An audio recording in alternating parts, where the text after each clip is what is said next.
لله رب العالمين والصلاة والسلام على سيد الأنبياء والمرسلين وعلى آله وأصحابه والطاهرين أجمعين أما بعد فأعوذ بالله من الشيطان الرجيم بسم الله الرحمن الرحيم ولا تموتن إلا وأنتم مسلمون صدق الله العظيم وصدق رسوله النبي الكريم قال الله تعالى في شأن حبيبه مخبرا وآمرا إن الله وملائكته يصلون على النبي يا أيها الذين آمنوا صلوا عليه وسلموا تسليما اللهم صل على سيدنا شفيعنا حبيبنا نبينا ومولانا محمد وبارك وسلم سلام وسلام عليك يا رسول الله صلى الله عليه وسلم. حضرت بانی جامع اسلامیہ شیخ الاسلام والمسلمین عارف باللہ امام اہل سنت حافظ محمد انوار اللہ شاہ فاروقی علیہ الرحمۃ والرضوان ارشاد فرماتے ہیں اے درود پاک کی ذکر شہ عالم مقام ہر طرف سے جس کا خالق بغیر منظور اہتمام اجتماع خدور اس وقت عالم پر مدام اے فرشتے دائماً مشغول جسم تمام کیسے کام ہوگی جس میں خود حق بھی شریک ہے جو کام سے قریب جس کا نہیں کوئی شریک. ایک مرتبہ بابا زمین پر شریف پڑھ لیجیے اللہم صلی علی سیدنا شفیعنا حبیبنا نبینا ومولانا محمد وبارک وسلم سلام وسلام علیک یا رسول اللہ یا حبیب اللہ صلی اللہ علیہ وسلم. عزیزان ملت اسلامیہ سرکار دوان محضورہ مجتبہ محمد مصطفیٰ صلی اللہ علیہ وسلم کا فرمان علی شامل ہے. جمعہ کا دن جب آئے تو کثرت کے ساتھ درود و سلام پڑھا کرو. حضور فرماتے ہیں اور دنوں میں جو تمہارا درود و سلام پڑھا جاتا ہے اس کو فرشتے مجھ تک پہنچاتے ہیں، لیکن جمعہ کے دن جو درود و سلام پڑھا جاتا ہے حضور فرماتے ہیں اسے میں بذات خود بنفس نفیس سنتا ہوں اور سن کر کے جواب دیتا ہوں. آئیے سب مل کر کے ہم حضور صلی اللہ علیہ وسلم کی بارگاہ میں درود اسلام کا نذرانہ ہم پیش کرتے ہیں. پڑھی بابا سے بلند الصلاۃ والسلام علیک یا رسول اللہ وعلی آلک واصحابک یا حبیب اللہ الصلاۃ والسلام علیک یا نبی اللہ وعلى آلك وأصحابك يا نور الله صلى الله عليه وسلم نويت سنة الاعتقاد. عزیزان ملت اسلامیہ میں نے کبھی جس آیت کریمہ کی تلاوت کا شرف حاصل کیا ہے اللہ پاک نے قرآن پاک میں ارشاد فرمایا ہے وَلَا تَمُوتُنَّ إِلَّا وَأَنْتُمْ مُسْلِمُونَ کہ جب تمہیں موت آئے اس وقت تم مسلمان رہنا. ہرگز اس حال میں مت مرو مگر یہ کہ جب بھی تمہیں اللہ انتقال ہو اس وقت تم مسلمان رہو. یعنی اس کے اندر جو ہے خاتمہ بالخیر ایمان پر خاتمہ اس کی جو ضرورت کو بیان فرمایا گیا. موت اور حیات اللہ کے حق میں ہے اور اللہ فرما رہا ہے کہ تم مت مرو مگر یہ کہ مسلمان مرو. یعنی جب تم مرنے لگو اس وقت تمہاری زبان پر کلمہ طیبہ لا الہ الا اللہ محمد رسول اللہ ہونا چاہیے۔ جس کسی کو یہ کلمہ نصیب ہوتا ہے اس کا ایمان پر خاتمہ ہو رہا ہے۔ اسی لیے فرمایا گیا کہ اگر تم میں سے تمہارے کسی عزیز کو موت کا وقت قریب آئے تو اسے کلمے کی تلقین کرو۔ کلمے کی تلقین یعنی اسے کہو کہ وہ کلمہ پڑھے۔ جب اس کی آخری سانسیں چل رہی ہو تو اس سے کہو کہ وہ کلمہ پڑھے۔ اس کے آخری الفاظ کلمہ طیبہ اگر رہیں تو سمجھیے اس کا بیڑا پاک، وہ نجات پا جائے گا۔ اگر اس کے آخری کلمات کلمہ طیبہ اگر ہیں تو چنانچہ فقہاء کرام بیان فرماتے ہیں کلمے کی تلقین کرو، اس کو کلمہ پڑھنے کو کہو، کلمہ پڑھاؤ اس کو۔ اگر وہ کلمہ پڑھ لیتا اور اس کے بعد رک جاؤ، اب رک جاؤ، اب اس سے گفتگو نہ کرو، اس سے اور باتیں نہ کرو۔ پھر اگر اس نے گفتگو کی اور دنیاوی باتیں کی تو پھر فقہاء کرام بیان فرماتے ہیں پھر سے اس کو کلمے کی تلقین کرو، کلمہ پڑھاؤ اس کو، اسے کہو کہ کلمہ پڑھے۔ اگر یہ نہیں ہو سکتا تو کم از کم ایسا کرو اس کے سامنے زور زور سے کلمہ طیبہ پڑھا کرو، تاکہ وہ تمہارا ورد، تمہارا پڑھنا دیکھ کر کے، تمہارے الفاظ سن کر کے دل ہی دل میں وہ کلمہ پڑھنے لگے۔ دل ہی دل میں اگر وہ کلمہ پڑھ لیا تو یہ دل ہی دل میں پڑھنا بھی اس کے لیے کافی ہو جائے گا نجات کے لیے۔ اگر آخری وقت میں کوشش کر سکتے ہیں تو گھر والے یہ کوشش ضرور کرنا کہ اپنے عزیز کے لیے جو اس دنیا سے رخصت ہو رہا ہے اس کے لیے آخری وقت کلمہ پڑھنے میں مددگار کرنا۔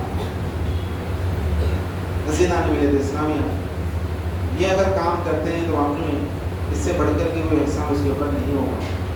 کلمہ نہیں یاد کرنا اس کو، کیونکہ آخری وقت جو ہوتا ہے انسان کا یہ بڑا اہمیت کا حامل ہوتا ہے، اور سارے اعمال کا دار و مدار، چاہے وہ ہماری نمازیں ہوں، چاہے روزہ ہو، چاہے زکوٰۃ، صدقات، جو کچھ بھی کار خیر ہے، یہ سب کا دار و مدار خاتمے کے اوپر ہے۔ اسی لیے حضور فرماتے ہیں انما الاعمال بالخواتیم، عمل کا دار و مدار خاتمے کے اوپر ہے۔ یعنی زندگی بھر کیا کرے وہ معنی نہیں رکھتے اگر اس کا آخری وقت صحیح اگر گزر جاتا ہے۔ زندگی بھر انہیں کسی حال میں زندگی گزارا ہوگا، مگر مرتے وقت کلمہ اگر اس کو نصیب ہو جاتا ہے تو سمجھے وہ کچھ نصیب انسان۔ وہ ممکن ہے، اللہ کی ذات سے امید ہے اللہ تعالیٰ اس کے سارے گناہوں کو معاف فرمائے۔ اب اگر مرتے وقت اس کو کلمہ نصیب نہیں ہوا تو زندگی کی بھر کے اس کی نمازیں، اس کے روزے ہیں، اس کے صدقات خیرات سب جو ہے ہدایت جائیں گے، کیونکہ خاتمہ اس کا جو ہے نہیں ہوا۔ بظاہر جو ہے ہم یہ دیکھتے ہیں کہ کوئی انسان کس حال میں جو اس دنیا سے گزر رہا ہے، اس کے ہم ظاہر کو دیکھتے ہیں، یعنی کیسے جو اس کا انتقال ہوا، کتنے تکلیف سے جو دنیا سے وہ رخصت ہوا۔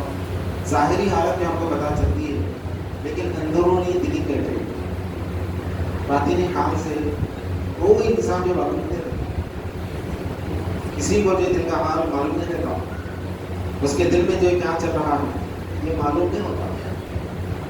تو پھر خاتمہ جو اس کا بالخیر ہوا یا نہیں ہوا کیا یہ پتہ چل سکتا ہے؟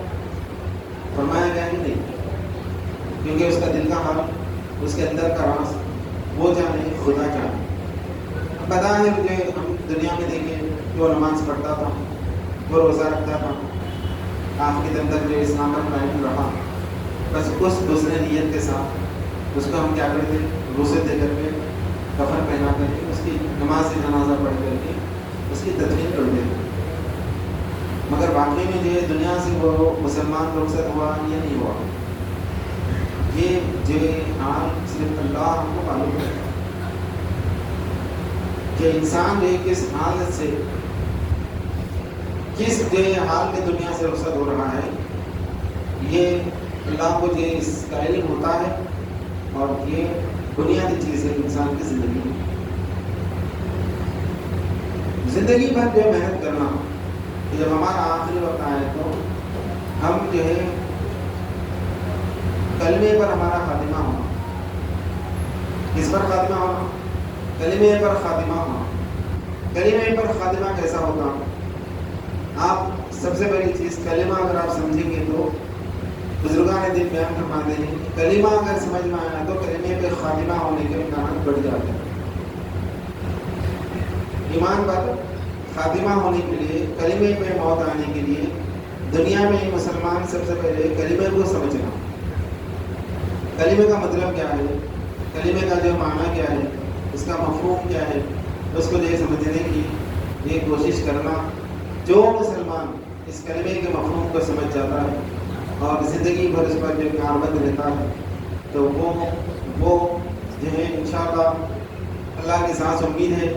بزرگان دین بیان فرماتے ہیں کہ انشاءاللہ اس کا خاتمہ ایمان پر ہوگا. عزیزان ملت اسلامیہ، اسلام کی جو بنیادی 5 چیزیں جو بتائی گئی ہیں، ایک جو کلمہ ہے، اور دوسرا جو نماز ہے، اور روزہ ہے، زکوٰۃ ہے، حج ہے.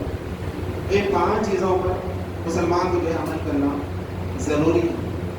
اب اس کے اندر ہم جو دیکھتے ہیں نماز ہے، نماز کے اوپر انسان کو کب عمل کرنا ہے؟ تو بولے کہ اس کے لیے یہ 5 اوقات، دن بھر میں 5 نمازیں اور اس کا جو وقت مقرر ہے اس وقت میں وہ نماز ادا کر لے اور مکمل جو 5 وقت کی نماز ادا کر لے تو اس دن کی اس کی ذمہ داری ختم. آج جمعہ ہے، ابھی فی الحال مسلمانوں کے اوپر جمعہ کی نماز فرض ہے. عصر کی نماز ہے کیا؟ نہیں، ابھی عصر کی نماز فرض نہیں ہے. اب ہوتی اگر آپ عصر تک زندہ رہے، عصر کے وقت کو آئے تو عصر کی نماز آپ پر فرض ہو جائے. نہیں، اگر عصر کا وقت شروع ہونے سے پہلے اگر آپ کا انتقال ہو جاتا ہے تو آپ پر وہ نماز فرض نہیں ہے.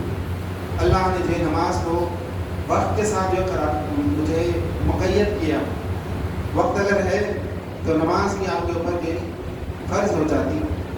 تو اس کے لیے جو ہے مقررہ جو وقت جو طے کیا گیا ہے اس ٹائم پہ جو اس کو آپ کو ادا کرنا ہے. ایسے ہی جو اسلام کا اور ایک فرض روزہ، روزے کے لیے بھی جو ہے اس کا عمل جو ہوتا ہے نا اس کے لیے بھی وقت مقرر ہے. اس کا وقت کیا ہے؟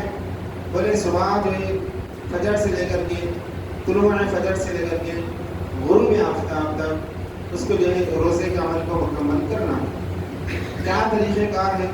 بولے وہ کھانے سے، پینے سے، عورت کے ساتھ ہمسری کرنے سے، یہ ساری باتوں سے جو وہ رک جانا. کب تک رکنا؟ بولے یہ طلوع فجر سے لے کر کے غروب آفتاب تک اس کا روزہ بھی چلتے ہی رہتا. نماز کا جو عمل ہے وہ 5 منٹ 10 منٹ، فجر پڑھ لیے 10 منٹ میں ختم ہو گیا. پھر ظہر کا وقت مل گیا اس کو، جو ظہر کی 12 رکعت اس کو ادا کرنے کے لیے 15 سے 20 منٹ اس کا جو عمل ہوتا ہے، پھر اس کے بعد ختم ہو جاتا ہے.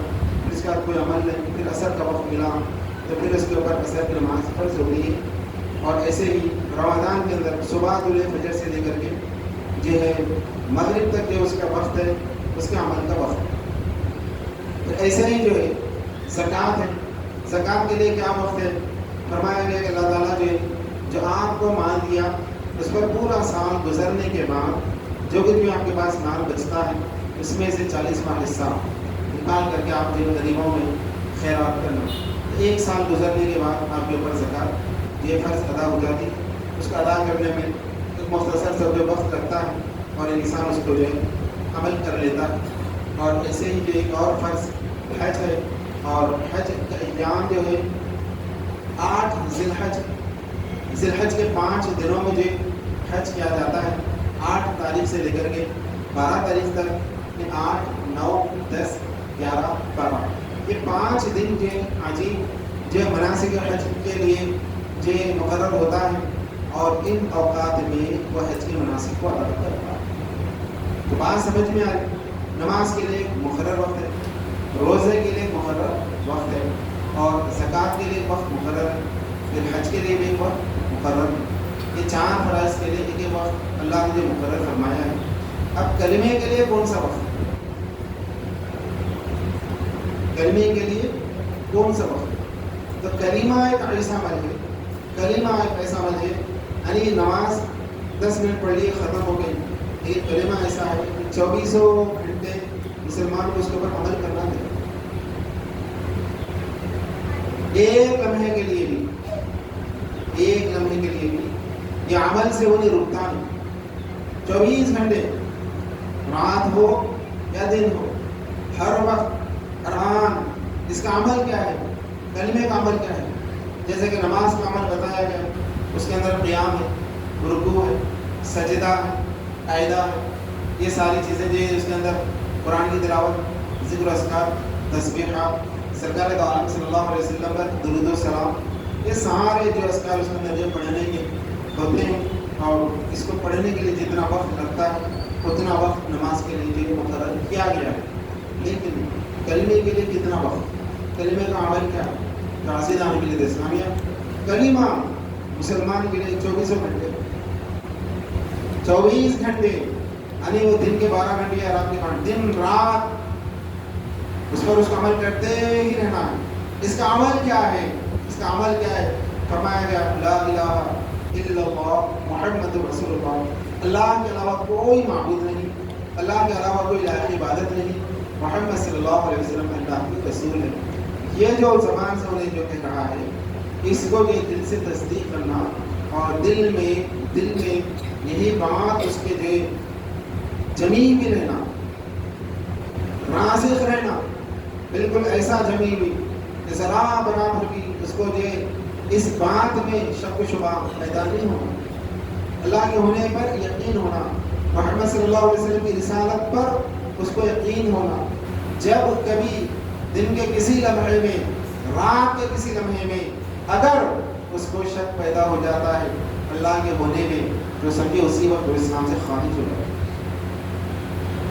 کسی وقت میں رسول اللہ صلی اللہ علیہ وسلم کی رسالت میں اگر اس کو شک ہو جاتا ہے تو اسی وقت وہ اسلام سے خارج ہو جاتا ہے. مزید آنے ملے اسلام میں 24 گھنٹے جو لگے ہوئے, 24 گھنٹے لگے ہوئے. اور شیطان کیا کرتا؟ شیطان جو انسان کے اس یقین کو کمزور کرنے کی کوشش کرتا ہے, اس یقین کو کمزور کرنے کی کوشش کرتا, اس کے اندر وسوسہ پیدا کرتا, یعنی یہاں تک کہ وہ سوچ میں پڑ جاتا, یعنی جس کی میں عبادت کر رہا ہوں وہ خدا ہے یا نہیں, اللہ ہے یا نہیں. اس طرح انسان کے دل میں جو وسوسہ ڈالتا ہے یا نہیں ہے, میں تذبذب کے اندر مبتلا ہو گیا.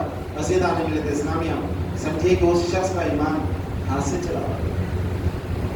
نیند میں سے رات کے اندھیرے میں نیند میں سے اگر اس کو گہری نیند میں سے بھی اگر اس کو اٹھا کر پوچھے کہ اللہ ہے یا نہیں, تو ہونے کا اس کو یقین ہونا, اللہ کے ہونے کا جو یقین ہونا. مزید آنے ملت اسلامیہ اسی لیے زور دیا گیا ہے یقین والوں کی صحبت میں رہا کرو, یقین والوں کی صحبت میں رہا کرو, ایسا کی صحبت میں رہا کرو جو آپ کو اللہ کے ہونے کا یقین دلائے. ورنہ ہوگا یہ کہ انسان کو مصیبتیں آتی ہیں, پریشانیاں آتی ہیں. آج دنیا کے اندر دیکھ رہے ہیں کوئی ایسا خطہ آج خالی نہیں ہے جہاں پر مسلمانوں کو مارا نہ جا رہا. پورے زمین کا کوئی ایسا ملک, کوئی ایسا علاقہ, کوئی ایسے شہر باقی نہیں ہے کہ جہاں پر مسلمانوں کو مارا نہ جا رہا ہو. مزید آنے ملت اسلامیہ شرق سے لے کر غرب تک آپ دیکھیں مسلمانوں کو جو پیٹا جا رہا, مسلمانوں کو مارا جا رہا. ایسے سارے حالات دیکھنے پر جو انسان کے دل میں اگر ایسا خیال آ رہا ہے نہیں یہ کیا چیز ہے, ہر طرف جو مسلمان ہی جو مر رہے ہیں, تو پھر اللہ کی مدد کہاں ہے, اللہ کی نصرت کہاں ہے؟ اگر اس طرح وسوسہ اس کے دل میں آ گیا مزید آنے ملت اسلامیہ وہ اسلام سے خارج ہو جاتا ہے. اللہ کے ہونے کا یقین کرنے کا نام ایمان. اللہ نہیں ہے کر کے اگر بول دیا تو کیا ہے, بس یقین تھوڑے میں ہے, دوڑے میں چلے. جس طرح ہمیں اپنے آپ کے ہونے کا یقین ہے، بیٹھ کر کہ میں ہوں یا نہیں، میرا وجود ہے یا نہیں، کیا لگتا ہے ایسا سوچنے پر اپنے ہونے کا یقین ہے یا نہیں. اگر خود کے ہونے کا یقین ہے تو اس سے کئی زیادہ آپ کو یقین ہونا چاہیے کہ اللہ ہے تبھی تو میں. اگر اللہ نہیں ہوتا تو پھر میں بھی نہیں ہوتا. میں ہوں اس بات کی دلیل ہے کہ خدا ہے تبھی تو میں. انسان اپنے وجود میں جو غور و فکر کرنا، اپنے ہونے پر جو یقین کرنا، رسیدہ ملت اسلامیہ، کیونکہ سب سے بڑی دولت جو ہے وہ ایمان کی دولت ہے. اور اللہ تعالیٰ وہی بیان فرما رہا ہے وَلَا تَمُوتُنَّ إِلَّا وَأَنْتُمْ مُسْلِمُونَ. اے مسلمانوں، تمہیں جب بھی موت آئے تو تم مسلمان مرنا دنیا میں. دنیا سے جب تم رخصت ہو تو اسلام پر جو تمہارا خاتمہ ہوگا. زور دیا گیا ہے کیونکہ حالات ایسے آئیں گے، پریشانیاں آئیں گی، مصیبتیں آئیں گی. کھانے کو جو ترسنا پڑے گا، دانے کو جو ترسنا پڑے گا. سرکار دو عالم صلی اللہ علیہ وسلم جو فرماتے ہیں کہ آخری دور میں یہ دوسری قومیں میری امت پر ایسا چھپٹیں گی جس طرح دسترخوان کو جو چھپٹا جاتا ہے. ایک دوسرے کو بلائیں گے، آؤ آؤ آؤ. مسلمانوں کا جو شکار کرنا ہے. رسیدہ ملت اسلامیہ، آج سے 1400 سال پہلے یہ جو حدیث بیان فرمائی جا رہی ہے اور بہترین مثال دے کر کے حضور صلی اللہ علیہ وسلم ارشاد فرماتے ہیں دسترخوان پر جس طرح چھپٹتے ہیں اس طریقے سے دیگر اقوام، دیگر قومیں میری امت کے اوپر جو حملے کریں گی، میری امت پر جو چھپٹے گی. رسیدہ ملت اسلامیہ، پھر اس کے بعد حالت ایسی ہو جائے گی جس طرح اس دسترخوان کی جو حالت ہوتی ہے. آپ دیکھو گے دسترخوان جو بچھایا جاتا، بچھانے سے پہلے کتنا خوبصورت اس کو سجایا جاتا. اور جب کھا کر لوٹتے ہیں تو اس دستر کی حالت ایسی ہو جاتی ہے، اس کے جو اٹھانا، اس کی طرف دیکھنا انسان جو گوارا بھی کرتا. جو چیزیں کھا کر جو دستر پہ ڈالی تھی اس کو اپنے ہاتھ سے یہ چھینا بھی جو پسند نہیں کرتا. ایسی جو حالت ہو جاتی ہے. رسیدہ ملت اسلامیہ، حضور فرماتے ہیں آخری دور میں، آخری زمانے میں میری امت کے اوپر بھی دوسری قومیں ایسے جو چھپیں گی. صحابہ کرام پوچھے کیا رسول اللہ صلی اللہ علیہ وسلم، کیا اس دور میں مسلمانوں کی تعداد کم ہوگی؟ کیا کم جو تعداد میں رہیں گے کیا مسلمان؟ رسیدہ ملت اسلامیہ، حضور صلی اللہ علیہ وسلم فرماتے ہیں کہ اس وقت سمندر کے جھاگ کے برابر یہ میری امت مسلمان نہیں. کثیر تعداد جو مسلمانوں کی رہے گی، لیکن ان کے اندر وہن جو پیدا ہوا ہوگا جس کی وجہ سے یہ دنیا میں مار کھائیں گے. صحابہ نے پوچھا رسول اللہ وہن کیا چیز ہے؟ تو حضور صلی اللہ علیہ وسلم ارشاد فرماتے ہیں کہ وہن کہتے ہیں کہ جینے کی تمنا اور مرنے کا ڈر. میری امت کو جو ہے، میری امت کے اندر دو چیزیں جو پیدا ہو جائیں گی، جینے کی تمنا اور مرنے کا ڈر. حالانکہ جو ہمارے ایمانیات میں یہ چیز داخل کی گئی ہے کیا کہ موت یقینی ہے، موت کبھی کسی کا پیچھا نہیں چھوڑتی. کل نفس ذائقۃ الموت، ہر نفس کے لیے موت کا مزہ چکھنا ہے. رسیدہ ملت اسلامیہ، اس سے پہلے کئی پیغمبر دنیا کے اندر آئے ہیں. اب آخری پیغمبر ہمارے نبی صلی اللہ علیہ وسلم ہے. اب دنیا میں کوئی اور نبی آنے والا نہیں ہے. اس پر تمام مسلمانوں کا اتفاق ہے. آخری نبی حضور صلی اللہ علیہ وسلم ہے. حضور فرماتے ہیں کہ جب میں آ گیا ہوں اب میرے بعد قیامت ہی آنے والی ہے. اس کے باوجود بھی آج ہم جو ہے دنیا میں دیکھ رہے ہیں کوئی کہیں نبوت کا جو دعویٰ کر رہا ہے، اور ان پڑھ جو قسم کے لوگ جاہل طبقہ جو ایسے جو بدبختوں کے پیچھے جاتے ہوئے بھی ہم دیکھ رہے ہیں. ان کے ملبر سے مجھے بنتے جا رہے ہیں، اسلام کو چھوڑ کر جو کفر کو اپناتے جا رہے ہیں. یہ ساری چیزیں جو بیان فرمائی گئی ہیں. حضور صلی اللہ علیہ وسلم ارشاد فرماتے میرے بعد 30 لوگ ایسے ہوں گے جو نبوت کا دعویٰ کریں گے. وہ جھوٹے ہیں، دجال ہیں، فتنہ پرور ہے. تم ان کی باتوں میں جو نہیں آنا. لہٰذا حضور فرماتے کہ اب میرے بعد اب قیامت ہی آنے والی ہے. اور کوئی دنیا کے اندر جو نبی نہیں آئے گا، اور کوئی جو کتاب آسمان سے جو اترنے والے نہیں ہیں. عزیزان ملت اسلامیہ، اب کیا ہے؟ قیامت قریب ہے، قیامت قریب ہے، اور اس دور کے حالات کو، واقعات کو یہ بیان فرما دیں۔ حضور صلی اللہ علیہ وسلم ارشاد فرما دیں کہ ہر طرف سے یہ مسلمانوں کے اوپر حملہ ہوگا، اور مسلمان جو اس کا مقابلہ کیوں نہیں کر پائیں گے؟ عزیزان ملت اسلامیہ، 100% جو حضور صلی اللہ علیہ وسلم اس دور میں اس امت کے دلوں کے حال کو یہ بیان فرما رہے ہیں، آخری دور کے امت کے دلوں کی حالت کو یہ حضور صلی اللہ علیہ وسلم بیان فرما رہے ہیں۔ ان کے دلوں میں جینے کی محبت ہوگی، زندگی گزارنے کی محبت ہوگی، اور موت کا خوف ہوگا، جبکہ اسلامی عقائد کے اندر یہ بات بیان فرمائی گئی کہ کل نفس ذائقۃ الموت، ہر نفس کے لیے موت کا مزہ چکھنا ہے۔ کوئی جو ہے طویل زندگی، یعنی ہمیشہ کی زندگی یہاں پر دنیا میں پانے والا نہیں، اور اس امت کی جو ہے عمر بھی کتنی رکھی گئی ہے؟ بالکل مختصر۔ سابقہ امتوں کی جو عمریں ایک کی جو 3-3 ہزار سال، 5-5 ہزار سال کی جو امتیں، ان کی عمریں ہوا کرتی تھیں، 3000 سال تک جو جیا کرتے تھے، 5000 سال تک جن کی زندگی بھی ہوا کرتی تھی، عزیزان ملت اسلامیہ۔ لیکن اس امت کے لیے مختصر سی زندگی رکھی گئی ہے، اور اس کا ایوریج جو بتایا گیا ہے کہ 60 سال کی جو زندگی ہم لوگوں کو جو عطا کی گئی۔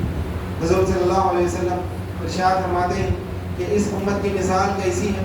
مثال دے کر کے یہ فرماتے ہیں کہ اللہ صلی اللہ علیہ وسلم ایک شخص جو ہے مزدور کو جو بات کر کے جو گھر لایا، اور اس کو جو ہے صبح سے لے کر کے یعنی فجر سے لے کر کے ظہر تک کام کرنے کا جو حکم دیا، اور اس کے لیے 10 درہم اجرت مقرر کی، اور وہ آیا، ظہر تک اپنا کام کیا اور چلا گیا۔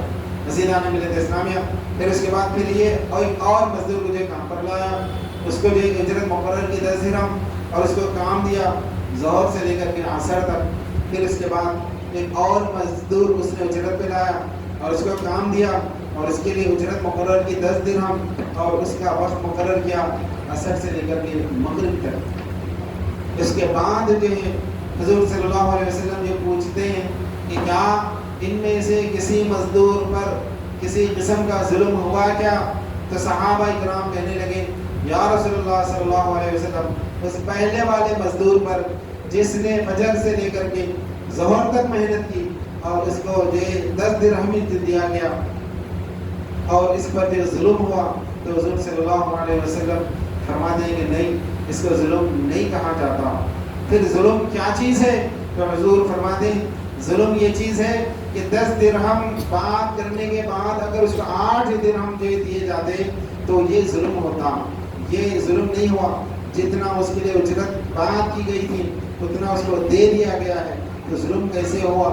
تو پھر کیا ہے؟ تو حضور صلی اللہ علیہ وسلم فرماتے ہیں کہ فضل کا معاملہ ہوا، یعنی آخری جو مزدور ہے جس کو کم جو وقت دیا گیا ہے، کم اس کو محنت کرائی گئی ہے، لیکن اجرت اس کو اتنی ہی دی گئی جو پہلے والے مزدور کو جو دی گئی تھی، یعنی اس کے ساتھ فضل کا معاملہ ہوا، کرم کا معاملہ ہوا، ظلم کسی پر نہیں ہوا۔ تو یہ مثال دے کر حضور صلی اللہ علیہ وسلم فرماتے ہیں کہ میری امت کی مثال بھی ایسی ہے کہ اللہ تعالیٰ میری امت کے ساتھ فضل فرماتا ہے، یعنی 60 سال اگر ہم عبادت کر لیں تو اللہ تعالیٰ ہم کو وہی ثواب عطا فرماتا ہے جو پہلے والے 5000 سال جنہوں نے عبادتیں کی تھی ان کو جو انعامات کی تھے وہی انعامات ہم کو بھی جو ملنے والے۔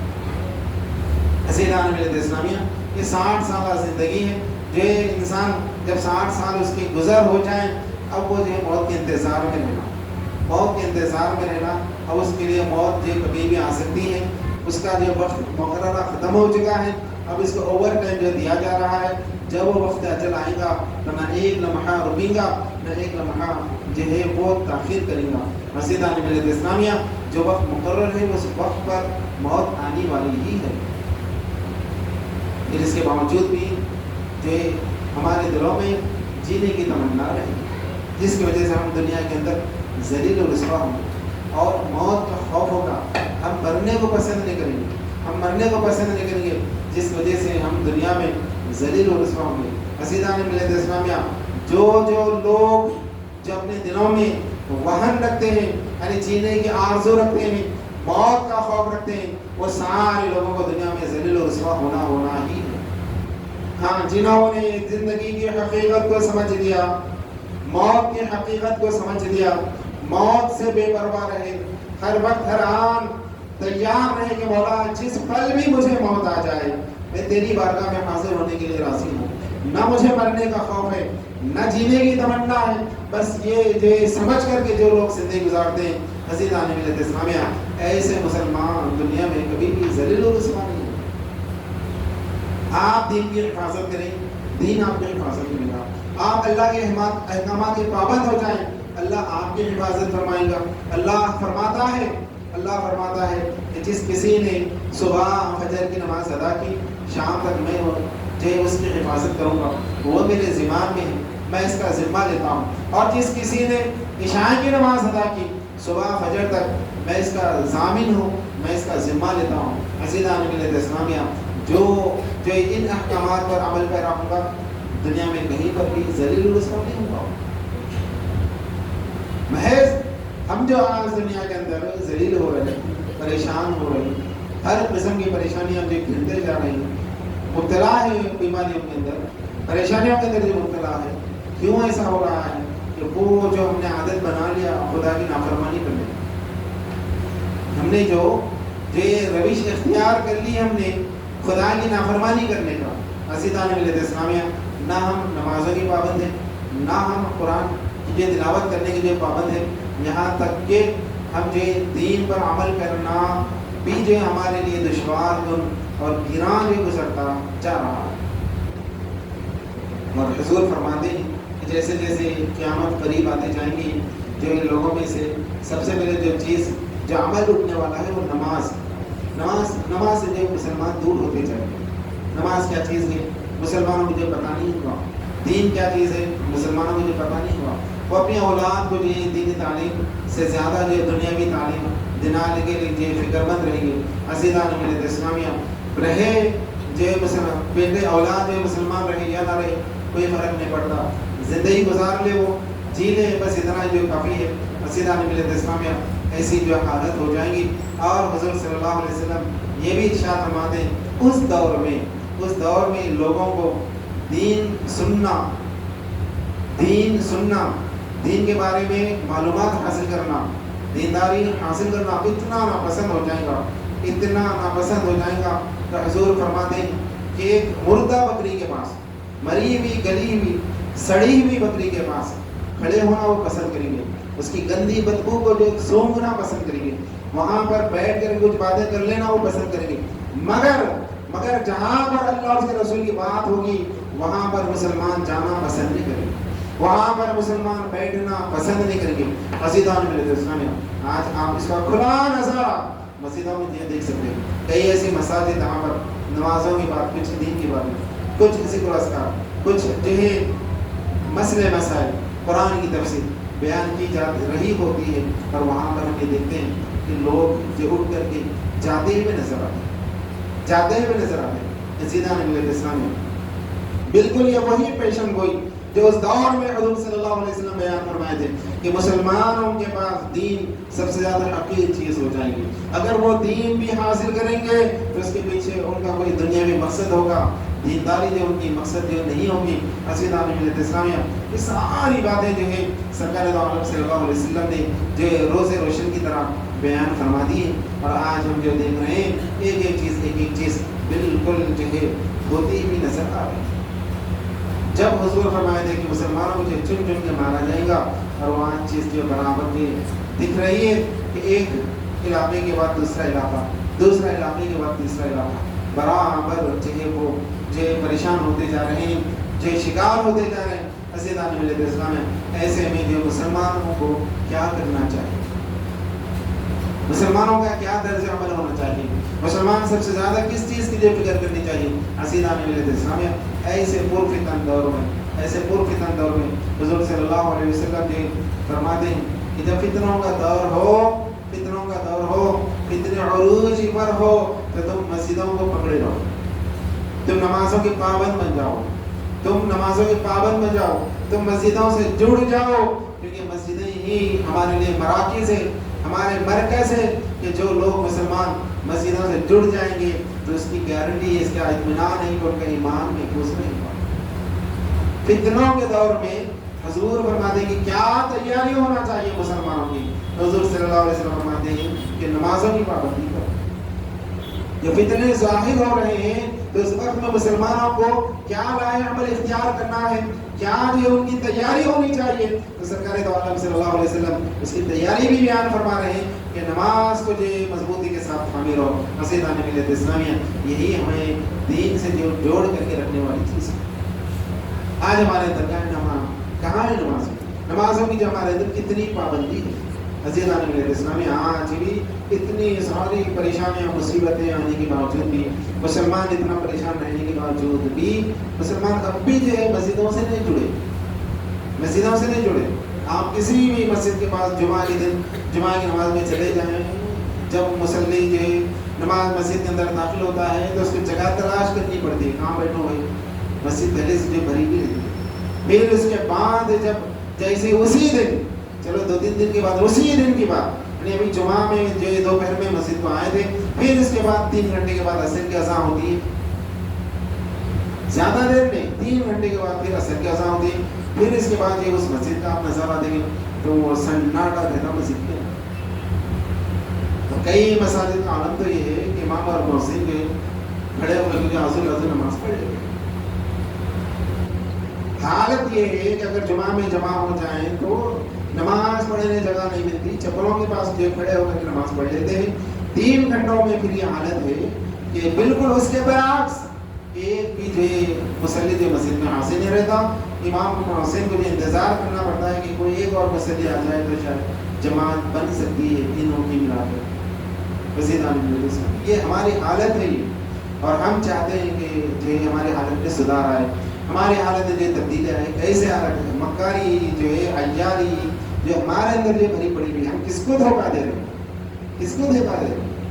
ہم سمجھ لیں گے جو خدا کو دیکھ دے رہے ہیں۔ اللہ نے فرماتا ہے کہ خادعون اللہ وما یخدعون الا انفسهم، کیا اللہ کو خدا کا دھوکہ دیں گے؟ دھوکہ نہیں تو اور کیا ہے؟ جمعہ کے لیے آپ نماز کو آ گئے، پھر عصر میں آپ مسجد کو لینے جا رہے ہیں۔ جمعہ کی نماز آپ پر فرض تھی تو کہ عصر کی نہیں ہے، یا نہیں تو پھر عصر کی نماز نہیں ہے، یعنی تو پھر وہ مسجد کا احترام اب باقی نہیں ہے جو جمعہ کے وقت آپ آئے تھے۔ یعنی ایک صریح دھوکہ ہے، اور اللہ فرماتا ہے کہ کس کو دھوکہ دے رہے ہیں؟ ہم اللہ کو تو دھوکہ نہیں دے سکتے سوائے یہ کہ اپنے جانوں کو آپ دھوکہ دے رہے ہیں، اپنے آپ کا جھوٹی تسلی دے کر کے جو اپنے جمعہ پڑھ لیا نا آپ کیا ہے۔ عزیزان ملت اسلامیہ سرکار دو عالم صلی اللہ علیہ وسلم فرماتے ہیں کہ صرف ایک نماز کے بدلے میں آخرت میں 2 کروڑ سال دوزخ میں اس کو جلایا جائے گا۔ 2 کروڑ سال سے بھی زائد اس کو دوزخ میں جلایا جائے گا ایک نماز چھوڑنے کی وجہ سے۔ لوگ اس کو جو مذاق سمجھتے ہیں، آپ نماز اب نہیں پڑھے، کچھ لوگ ہوتے ہیں کہ قضا کر لے سکتے نا، کیا مطلب ہے یہ قضا کر لینے کا؟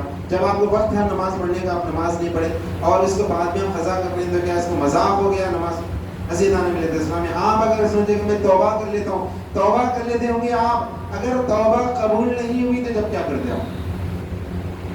آپ بول رہے ہیں کہ میں توبہ کر لیتا ہوں، توبہ کا دروازہ کھلا، ہاں بالکل کھلا ہے، مگر آپ کی توبہ اگر قبول نہیں ہوئی تو جب کیا کریں گے آپ؟ اگر فیصلہ کر دیا جائے کہ ٹھیک ہے نماز ان کی چھوٹی 2 کروڑ سال دوزخ میں ڈال دو، پھر اس کے بعد دیکھیں گے بعد میں جو سزا پوری ہونے کے بعد نکالا جائے گا، اگر ایسا فیصلہ ہو گیا تو کیا کر سکتے ہیں؟ عزیزان ملت اسلامیہ اسی لیے حضور صلی اللہ علیہ وسلم اس قول پر آپ غور کریں، سرکار دو عالم صلی اللہ علیہ وسلم فرماتے ہیں چھوٹی نیکی کیوں نہ ہو اس کو کرو، پتا نہیں کہ اللہ تعالیٰ کس نیکی کے بدلے میں تمہاری مغفرت فرما دے۔ چھوٹی نیکی کیوں نہ ہو، جس کو فرما دیں کہ اگر راستے میں کانٹا بھی پڑا ہوا ہے اٹھا کر کے بازو ڈال دیے، اس کا بھی اجر، اس کے عوض میں بھی جو ہے دوزخ سے چھٹکارا مل سکتا ہے۔ اور پھر اس کے بعد حضور فرما دیں چھوٹا گناہ کیوں نہ ہو اس سے بچو، پتا نہیں کہ اللہ تعالیٰ کس جرم کے عوض میں تمہیں دوزخ میں ڈال دے۔ عزیزان ملت اسلامیہ ڈال دو، ایک نماز نہیں ہے، پوری نمازیں پڑھی، ایک نماز نہیں پڑھی، ہاں ٹھیک ہے ایک نماز کی سزا مکمل کرنے کے بعد دیکھیں گے ڈال دو، جب تک اس کے دوزخ میں کر کے اگر فیصلہ ہو جائے تو انہیں کتنے سال تک جائیں گا دوزخ میں؟ 2 کروڑ سال، اس سے بھی زائد، 2 کروڑ سے بھی زائد ہونے جو دوزخ میں جائے گا۔ عزیزان ملت اسلامیہ اس لیے دین کو ہلکے میں نہیں لینا چاہیے، شریعت کو ہلکے میں نہیں لینا چاہیے، احکام اسلام کو ہلکے میں نہیں لینا چاہیے۔ جب ہم مسلمان بنے ہیں، اسلام کو قبول کیے، دین پر پابند ہیں، تو اس کو دل و جان سے قبول کرنا یہ ہماری ذمہ داری ہے۔ ہم نماز پڑھ کر کے اللہ پر احسان نہیں کریں، ہم دین پر چل کر کے اللہ پر احسان نہیں کر رہے. ہمارا دین پر چلنا، دین پر قائم رہنا یہ ہمارے اپنے فائدے کے لیے، اللہ کا ایسا کچھ فائدہ نہیں ہے. اللہ تعالیٰ تو ہمیشہ سے قدیم سے جیسا ہے اپنی آن بان شان اور عظمتوں کے ساتھ ہمیشہ رہے گا. نہ ہماری سجدوں سے اس کی عزت میں کوئی فرق آتا ہے، نہ ہماری نافرمانی سے اس کو کوئی عزت و رسوائی حاصل ہوتی. وہ تو ہمیشہ سے جس شان و آن بان عظمت کے ساتھ ہے ہمیشہ رہے گا. جو کچھ بھی ہے یہ ہماری زندگی سے اس کا تعلق ہے. اللہ سے دعا ہے کہ ہم جتنا کہتے ہیں سنتے ہیں اس سے کہیں زیادہ ہمیں عمل کی توفیق عطا فرمائے. وآخر دعوانا الحمدللہ رب العالمین. جو حضرات سنت عطا